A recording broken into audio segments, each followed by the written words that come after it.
नमस्कार, मी श्वेता अंकले. तरुण भारत न्यूज बुलेटिनमध्ये आपल्या सर्वांचे स्वागत. आता पाहूया ठळक घडामोडी. मराठी सन्मान यात्रेचे प्रमुख नेते शुभम शेळके यांचे येळूर विभाग महाराष्ट्र एकीकरण समितीतर्फे शिवसेना चौक येळूर येथे जल्लोषात स्वागत करण्यात आले. यावेळी हिंदू हृदय सम्राट बाळासाहेब ठाकरे अमर रहे तसेच बेळगाव, कारवार, बिदर, भालकीसह संयुक्त महाराष्ट्र झालाच पाहिजे अशा जोरदार घोषणा देण्यात आल्या. कार्यक्रमाचे प्रास्ताविक माजी ग्रामपंचायत अध्यक्ष सतीश पाटील यांनी केले, तर विभागाध्यक्ष विलास घाडी यांनी मराठी सन्मान यात्रेला जाहीर पाठिंबा दर्शवला. उपाध्यक्ष प्रमोद पाटील व कार्याध्यक्ष भुजंग पाटील यांनी मनोगत व्यक्त करून शुभम शेळके व त्यांच्या सहकाऱ्यांचे स्वागत केले. यावेळी शुभम शेळकेंच्या हस्ते बाळासाहेब ठाकरे यांच्या प्रतिमेचे पूजन करण्यात आले. 26 जानेवारी 2026 रोजी रायगड येथे होणाऱ्या मराठी सन्मान यात्रेमध्ये मोठ्या संख्येने सहभागी होण्याचे आवाहन त्यांनी युवकांना केले. यावेळी येळूर विभागातील शेकडो कार्यकर्ते, विविध संघटनांचे पदाधिकारी व नागरिक उपस्थित होते. नंदगड गावामध्ये मुख्यमंत्री महोदयांना सादर करण्यात आलेल्या निवेदनाच्या अनुषंगाने आज जिल्हाधिकाऱ्यांची भेट घेऊन हक्की पक्की व कटकरी समाजाच्या निवास, जमीन तसेच मूलभूत सुविधांबाबतच्या मागण्या मांडण्यात आल्या. या भेटीदरम्यान जिल्हाधिकाऱ्यांनी संघटनेच्या सातत्यपूर्ण संघर्षाची दखल घेत दिनांक 28 जानेवारी 2026 रोजी खानापूर तहसीलदार कार्यालयात संबंधित विभागांच्या अधिकाऱ्यांची संयुक्त बैठक आयोजित करण्यात येणार असल्याची माहिती दिली. या बैठकीत हक्की पक्की व कटकरी समाजाच्या सर्वांगीण विकासासाठी आवश्यक ते सहकार्य केले जाईल अशी हमी जिल्हाधिकाऱ्यांनी दिली. यावेळी बेळगाव जिल्हा SC/ST अत्याचार प्रतिबंध समितीचे सदस्य व ज्येष्ठ दलित नेते मल्लेश चौगुला यांनी जिल्हाधिकाऱ्यांचा सत्कार केला. हा निर्णय सामाजिक न्यायासाठी सुरू असलेल्या लढ्याला बळ देणारा असून संघटनेच्या एकजुटीचे प्रतीक ठरत असल्याचे मत उपस्थितांनी व्यक्त केले.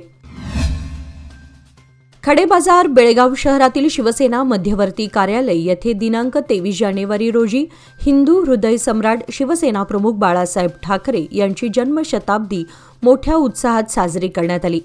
यावेळी छत्रपती शिवाजी महाराजांच्या प्रतिमेचे तसेच बाळासाहेब ठाकरे यांच्या छायाचित्राचे पूजन शिवसेना जिल्हा प्रमुख व आर्यन फाउंडेशनचे संस्थापक अध्यक्ष हनुमंत मजूकर यांच्या हस्ते करण्यात आले. कार्यक्रमात बोलताना जिल्हाप्रमुख हनुमंत मजूकर यांनी सीमा प्रश्नासाठी बाळासाहेब ठाकरे यांनी दिलेले मोलाचे योगदान अधोरेखित केले.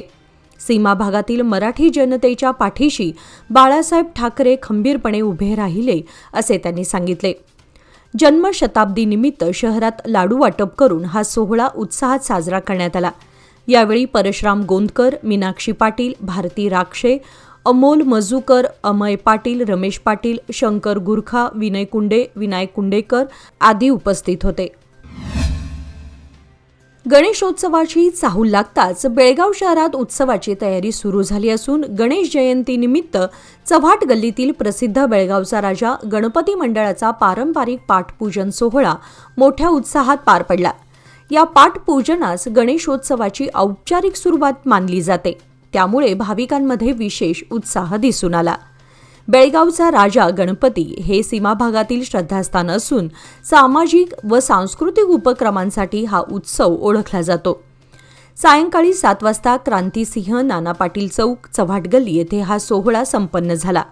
माजी आमदार अनिल बेनके, विश्व हिंदू परिषदेचे विजय जाधव, मूर्तिकार रवी लोहार तसेच मंडळाचे पदाधिकारी व स्थानिक नागरिक मोठ्या संख्येने उपस्थित होते. पाठपूजनानंतर सुमारे 6,000 भाविकांनी महाप्रसादाचा लाभ घेतला. ढोल ताशांच्या गजरात आणि पारंपरिक वेशभूषेत गणेश भक्तांनी जल्लोष करत उत्सवाची नांदी केली. शिवसेना उद्धव बाळासाहेब ठाकरे बेळगाव जिल्हा शिवसेनेच्या वतीने हिंदू हृदय सम्राट शिवसेना प्रमुख बाळासाहेब ठाकरे यांचा जन्मोत्सव वडगाव येथील श्री मंगाईनगर सोमेश्वरी हॉलमध्ये आज शुक्रवार दिनांक 23 जानेवारी रोजी उत्साहात साजरा करण्यात आला.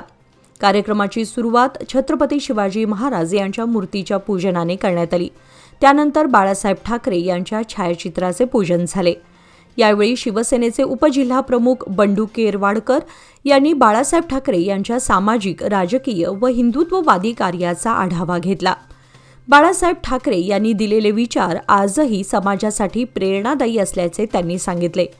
कार्यक्रमाच्या शेवटी उपस्थितांना मिठाई वाटप करून जन्मोत्सव साजरा करण्यात आला।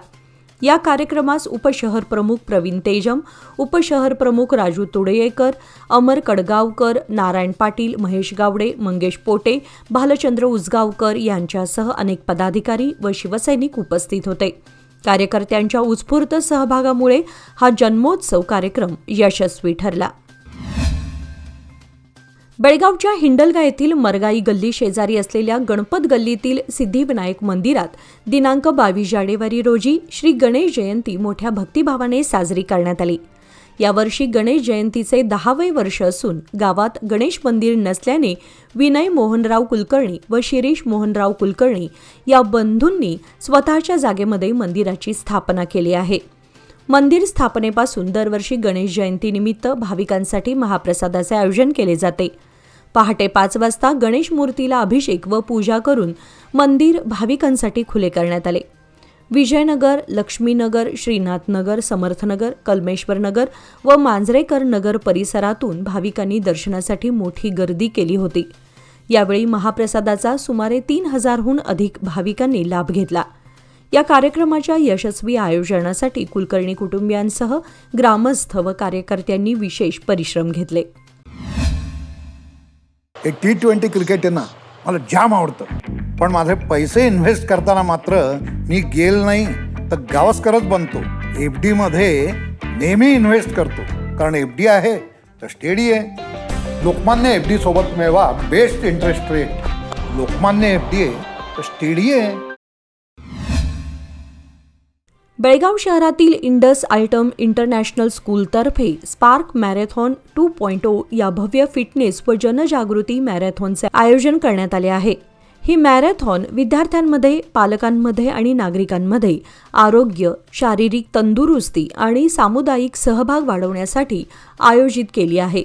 सदर मॅरेथॉन दिनांक 8 फेब्रुवारी 2026 रोजी सकाळी 7 वाजता काकती येथील कित्तूर राणी चन्नम्मा युनिव्हर्सिटीपासून सुरू होऊन सांगता शाळेकडे करण्यात येईल। 8 ते 13 वर्षे वयोगटातील शाळेतील विद्यार्थ्यांसाठी 3 किलोमीटर तर 14 ते 17 वर्षे वयोगटातील विद्यार्थी व पालकांसाठी 5 किलोमीटर धावण्याची स्पर्धा ठेवण्यात आली आहे। सुरक्षिततेसाठी स्वयंसेवक, मार्गावरील देखरेख, वैद्यकीय सुविधा तसेच वाहतूक व्यवस्थेची विशेष सोय केली आहे। मॅरेथॉनचा समारोप शाळेच्या आवारात होईल, जिथे विजेते व सहभागींसाठी बक्षिसे, रोख, वाउचर्स आणि प्रमाणपत्रांचे वितरण केले जाईल असे कळवण्यात आले आहे। 12वी सतीश शुगर्स क्लासिक शरीर सौष्ठव स्पर्धा उत्साहात व मोठ्या प्रेक्षक प्रतिसादात पार पडली। उत्कृष्ट शरीर सौष्ठव, शिस्तबद्ध सादरीकरण आणि खेळाडूंच्या दमदार कामगिरीमुळे स्पर्धेने उपस्थितांचे लक्ष वेधून घेतले। या स्पर्धेमध्ये दावणगेरे येथील मंजुनाथ अय्यर यांनी सर्वोत्तम कामगिरी करत चॅम्पियन ऑफ चॅम्पियन हा मानाचा किताब पटकावला। त्यांच्या सशक्त शरीरयष्टी, तांत्रिक परिपक्वता आणि आत्मविश्वासपूर्ण सादरीकरणाचे परीक्षकांनी विशेष कौतुक केले। राज्यभरातून आलेल्या नामवंत शरीर सौष्ठवपटूंनी विविध वजन गटामध्ये सहभाग घेतला होता। चुरशीच्या लढतींमुळे संपूर्ण कार्यक्रमात उत्साहाचं वातावरण निर्माण झालं होतं। विजेत्या खेळाडूंना मान्यवरांच्या हस्ते पारितोषिके प्रदान करण्यात आली असून ही स्पर्धा युवकांना फिटनेस व क्रीडा क्षेत्राकडे प्रेरित करणारी ठरली। महाराष्ट्रात होणाऱ्या राजकीय उलथापालथी असून किंवा वेगवेगळ्या निवडणुका याकडे कर्नाटक राज्याचे विशेष करून सीमा भागाचे लक्ष कायम असते। गेल्या काही महिन्यात नगरपालिका, महानगरपालिका निवडणुकांची रणधुमाळी उठली होती। ही रणधुमाळी संपते न संपते तोच आता तालुका व जिल्हा पंचायत निवडणुकीचा धुरळा उडालाय। शहरासह ग्रामीण भागामध्ये स्थानिक नेत्यांच्या कर्तृत्वाला वाव देणाऱ्या या निवडणुका महत्त्वपूर्ण मानल्या जातात। स्थानिक पातळीवर विकास कामे राबवण्यासाठी या सभागृहांना विशेष महत्त्व आहे। महाराष्ट्र राज्यात विधानसभा निवडणुकीनंतर या निवडणुका घेतल्या जात आहेत। असं असलं तरी कर्नाटक मात्र अजून शांतच आहे। जिल्हा व तालुका पंचायतीचा कार्यकाळ संपून तब्बल 5 वर्षे होत आली आहेत। नगरपालिकेचा कार्यकाळ संपला आहे। ग्रामपंचायतींचा कार्यकाळ संपण्याच्या उंबरठ्यावर आहे। यामुळे शहरासह ग्रामीण भागातील राजकीय नेते, कार्यकर्ते यांचे निवडणूक घोषणाकडे लक्ष लागून राहिले आहे। संकेश्वर शहरासाठी भुयार गटार योजना राबवण्यासाठी 2020 पासून प्रयत्न सुरू आहेत।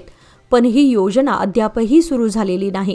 त्याशिवाय राज्य सरकारकडून या योजनेसाठी कोणताही प्रतिसाद मिळालेला नाही.